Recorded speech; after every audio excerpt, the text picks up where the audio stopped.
দেখছেন এটা baby doll, বউটাকে দেখতে কত সুন্দর লাগতেছে না, ভীষণই সুন্দর লাগতেছে, একদম মনে হচ্ছে বেবি ডল। তো মাশাআল্লাহ বলতে কেউ কিন্তু ভুলবেন না, অবশ্যই কমেন্ট বক্সে মাশাআল্লাহ লিখে যাবেন। এটা হচ্ছে আমার ভাগ্নি বউ। তো যাই হোক, বৌমাকে খুবই ভালো লাগছিল, আমাদের বিয়েতে আর এরকম হয়নি। তো ছেলেরা একটা সুন্দর মুহূর্ত স্মৃতি ধরে রাখছে, এটা মাশাআল্লাহ ওদের জন্য। আমরা করতে পারিনি এরকম, তো আমাদের ব্যর্থতা সেটা। যাই হোক, আমরা বিয়ে খাওয়ার উদ্দেশ্যে রওনা দিয়ে দিয়েছি বউ ভাতে যাওয়ার জন্য, অলরেডি চলে গেছি। কিন্তু এখানেও একটা মন খারাপ ছিল ভীষণই, কারণ আমার ছেলে খুব অসুস্থ ছিল, ওকে নিতে পারিনি। আর এমন এক জায়গায় রিসিপশনটা হচ্ছে, বাচ্চারা শুনলেই যেতে চায়। আমাদের এখানে বড় একটা রিসর্ট পার্ক আর কি, ড্রিম ভ্যালি জহান পার্ক। তো যাই হোক, এই যে কোর্টে রাস্তাটা ছাড়ায়ে, মানে হাইকোর্ট ছাড়ায়ে এসে ঝিনাইদহর, এটা চুয়াডাঙ্গা রোড, মানে জহান পার্কের আগের রাস্তা। এটা ভীষণই সুন্দর, সবুজ গাছপালা এত সুন্দর। চলে এসেছি আমরা পার্কের সামনে থেকে কোনো ভিডিও নিতে পারিনি। এই যে ব্লগাররা যেখানেই যায় শুধু ভিডিও নেয়, ছবি নেয়।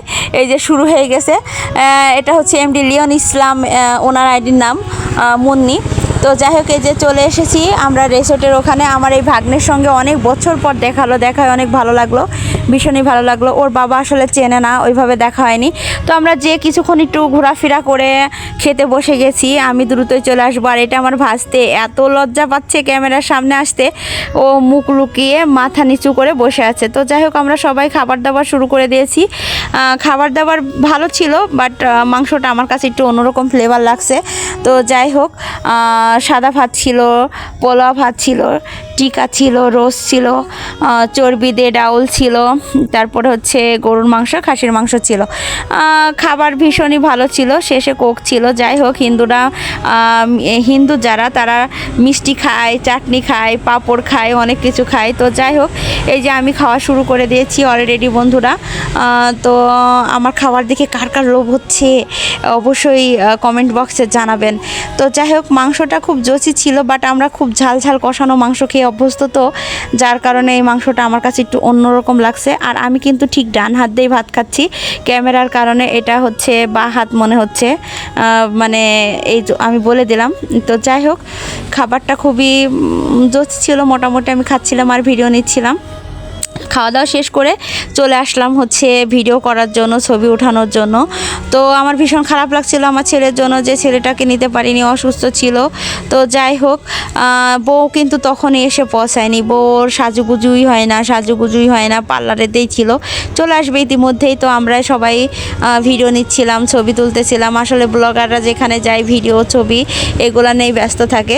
তো আমরা খুব মজা করতেছিলাম, মানে আমি খুব বেশিক্ষণ ছিলাম না ওখানে, যতটুকু সময় ছিলাম খুব এনজয় করেছি। আর এই যে দেখেন ভাই ভাবি দুজনের দিক তাকিয়ে ছবি নিচ্ছে। আমি সব সময় মজা করে যাচ্ছি যে কি অবস্থা, এটা সব সময় হচ্ছে ছবি তোলা নিয়ে ব্যস্ত, নিয়ে ব্যস্ত। তো যাই হোক, সাজানোটা অনেক সুন্দর ছিল ইয়েটা।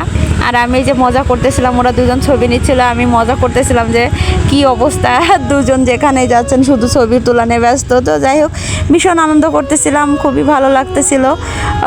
তারপরে অনেক দিন পরে অনেক বোন টোন সবার সঙ্গে দেখা টাকা হলো, কারণ অনেক দিন আসলে যে কোনো একটা অনুষ্ঠানেই আত্মীয় স্বজনের সাথে দেখা হয়, একত্রিত হয়, কারণ সব সময় তো সবার সাথে আসলে দেখা করা সম্ভব না বা যোগাযোগ করা সম্ভব না। তো এই যে এখানে ট্রেন, নাগরদোলা এগুলো সব কিছুই বন্ধ ছিল, কারণ দুপুর টাইম ছিল। বিকালে হয়তো দু একজন লোক আসতো, বাট এটা সকালের দিকে আমরা গেছি, 12টা সাড়ে 12টার দিকে, দুপুর টাইমে। তো আমার বাচ্চারা বলছে আমি উঠবো এখানে, তো ওদের টিকিট কেটে নিয়ে এসে ওঠানোর জন্য দাঁড়ায় থাকলাম। আসলে এই রিসোর্টটা মানে এত বড়, মানে আমি যদি ভিডিও করি আমার 3টে ভিডিও করতে হবে, 3 পার্ট করতে হবে। আর রিসোর্টটা এত সুন্দর, এই ড্রিম ভ্যালি পার্কটা অনেক দূর থেকে মানুষ আসে। এই যে বৌমা চলে এসেছে, সবাই এই যে এখন শ্যুট চলছে। আকাশ মনে হয় আমাকে দেখে লজ্জা পাইছে। তো সবাই ভালো থাকবেন, সুস্থ থাকবেন, আল্লাহ হাফেজ।